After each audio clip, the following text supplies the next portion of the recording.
আজকে রান্না করব নিরামিষ মোচার ঘন্ট।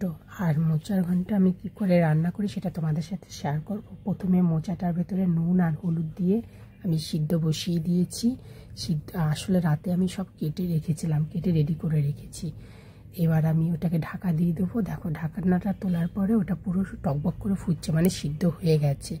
এবার কড়াই বসিয়ে কড়াইয়ের মধ্যে আমি সর্ষের তেল দিয়ে দিলাম। সর্ষের তেলের মধ্যে এলাচ, লবঙ্গ, দারচিনি, তেজপাতা আর জিরে ফোড়ন দিয়েছি।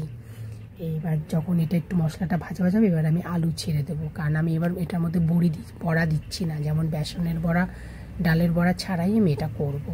এবার আলুটা যখন ভাজা ভাজা হয়ে যাবে, এবার জিরের গুঁড়ো, লঙ্কার গুঁড়ো দিয়ে দেবো।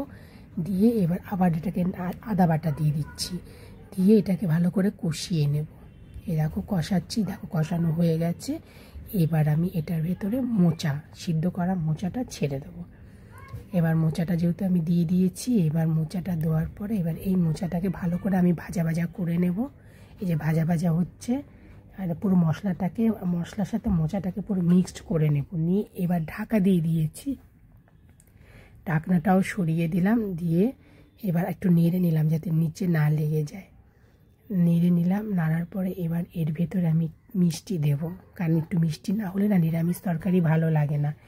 মিষ্টি দিলাম, মিষ্টি দেওয়ার পরে এবার দেবো কাঁচা লঙ্কা। যেহেতু 4টে কাঁচা লঙ্কা দিয়ে দিয়েছি, কাঁচা লঙ্কার গন্ধটা না খুব ভালো লাগে যেহেতু মোচার ভেতরে দিলে। এবার দিয়ে দেবো ঘি, যেহেতু মোচাটা হয়ে গেছে। এবার নামানোর আগে ঘি দিয়ে দেবো। আর ঘিটা না, মানে বলে না নিরামিষ তরকারি মানে ঘি গরম মশলা দিলে মোচা ঘন্টটা না বেশ স্বাদ আনে আর খেতেও খুব ভালো লাগে। এভাবে আমি মোচা